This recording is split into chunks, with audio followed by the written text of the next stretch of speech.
Hello everyone.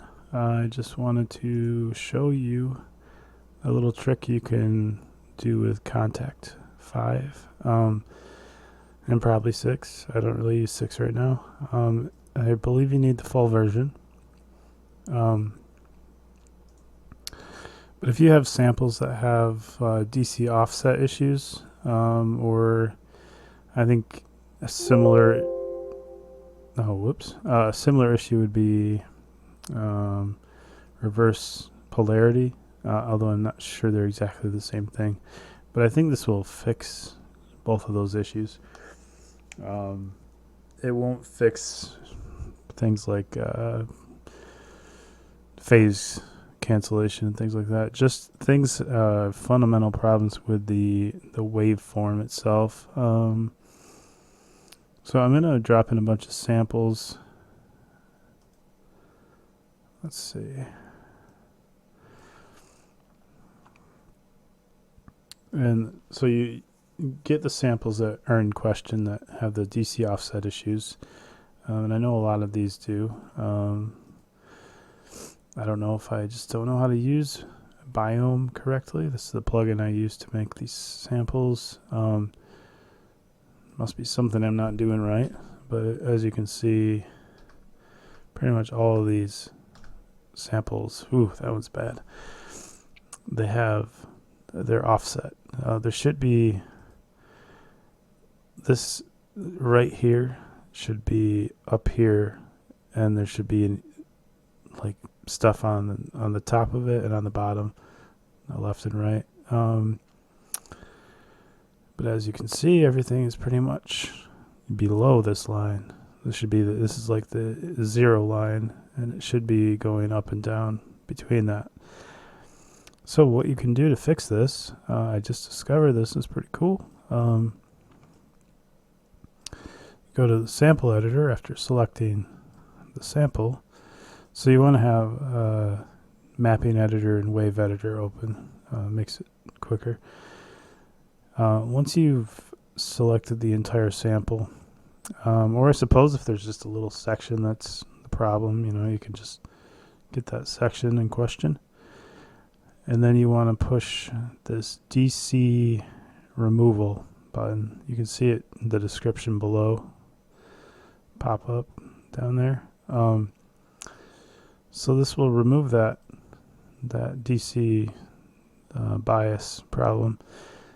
As you see, everything, it's got a center line, and the waveform is going up and down around that center line for both left and right channel. So it fixed the issue. Now I was pretty stoked when I discovered this, because there were a lot of cool samples that I was throwing away.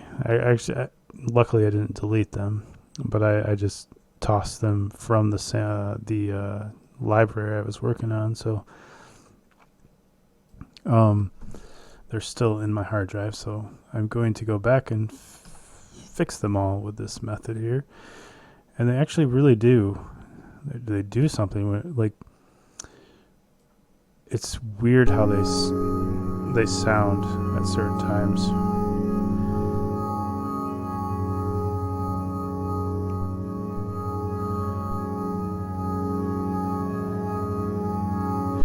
Like that didn't sound bad, but when it gets to things like this, it will get weird with like the peaking and stuff.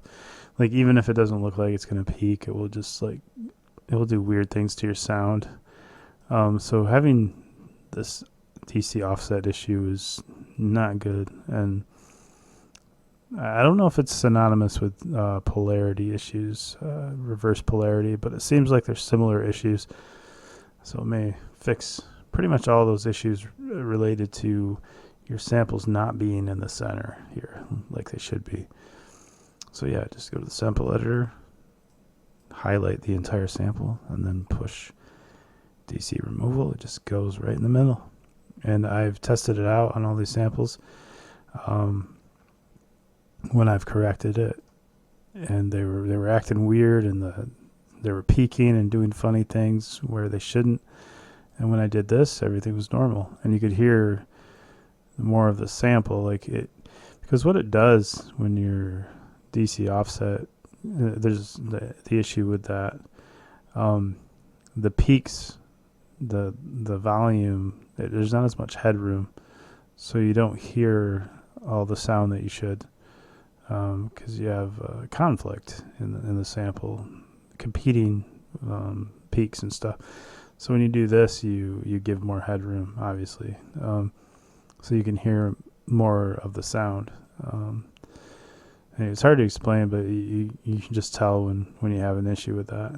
But anyway, yeah, that's how you do that. And what you would do is save edited instrument, and it tells you that you need to save it as samples because you just edited the samples. So go wherever you want to save those sounds that you're designing, and they'll save the samples in their corrected state. But yeah, so again, you need the full version, I believe. I don't think you can save sample libraries, custom sample libraries with the demo version, but if you can, that would be awesome. If not, I hope you have the full version. But anyway, I mean, I'm sure there's other methods to doing this, but this is probably the way I'm going to do it because I don't really know. I mean, I know there's things you can do with like EQ and things like that, but I just think that there's more visual feedback with this, where you wouldn't get it in real time using an EQ. But anyway, yeah, that's about it. Thank you for watching.